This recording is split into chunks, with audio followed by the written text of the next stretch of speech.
तो सत्ता में सबसे पहले बात करते हैं दुनिया के कई देशों में छिड़े धर्म युद्ध की। करीब एक हफ्ता पहले स्वीडन में कुरान जलाने की घटना देखने को मिली थी। इसके बाद मुस्लिम देशों में हड़कंप मच गया था।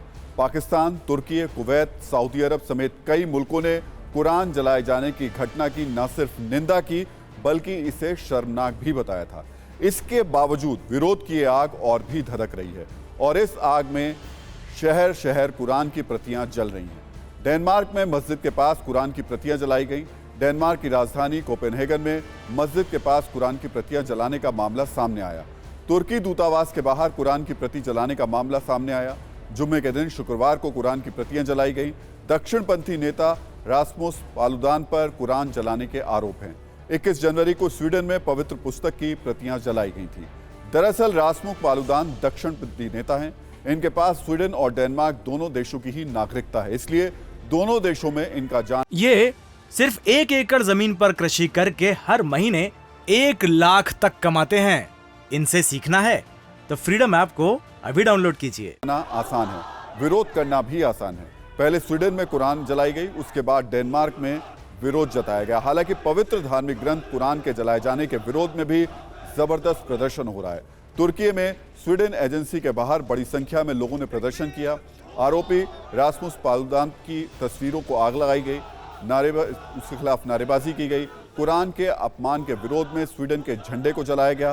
दरअसल तुर्की स्वीडन की सरकार पर प्रदर्शनकारियों को शह देने का आरोप लगा रहा है, जिसके बाद सैकड़ों की संख्या में मुस्लिम तुर्की में स्वीडन की एम्बेसी के बाहर जुटे और अपना विरोध जताया। विरोध की चिंगारी इराक भी पहुंच चुकी है। इराक की राजधानी बगदाद में स्वीडन की एम्बेसी के बाहर भारी संख्या में प्रदर्शनकारी बैनर्स और पोस्टर्स के साथ पहुंचे, जमकर नारेबाजी की। खास बात यह है कि जो शख्स कुरान जलाकर अपना गुस्सा जाहिर कर रहा है उसका टारगेट तुर्की है। वही तुर्की है जो खुद मुस्लिम देशों का खलीफा बनने की ख्वाहिश पाल रहा है। वो तुर्की है जो खुद को मुस्लिम मुल्कों को अपने इशारों पर चलाना चाहता है। कभी भारत के मुसलमानों के मानवाधिकार की बात कर खुद को मुस्लिमों का मसीहा बताने की कोशिश करता है, कभी कश्मीर मसले पर पाकिस्तान वाली भाषा बोलकर दूसरे मुस्लिम मुल्कों को साधता है। लेकिन यहाँ तुर्की की यही सोच उस पर भारी पड़ गई है।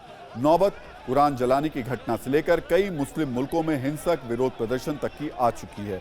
कैसे इस फसाद की जड़ में तुर्की है, इसकी पूरी कहानी भी आपको बता देते हैं।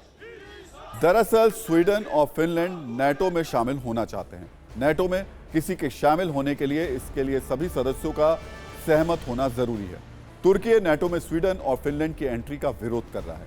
इसी विरोध से दक्षिणपंथी नेता रास्मुस पालुदान नाराज हैं। चेतावनी उन्होंने दी कि अगर स्वीडन को नेटो में एंट्री नहीं मिलती तो वो हर शुक्रवार को कुरान की प्रतियां जलाते रहेंगे।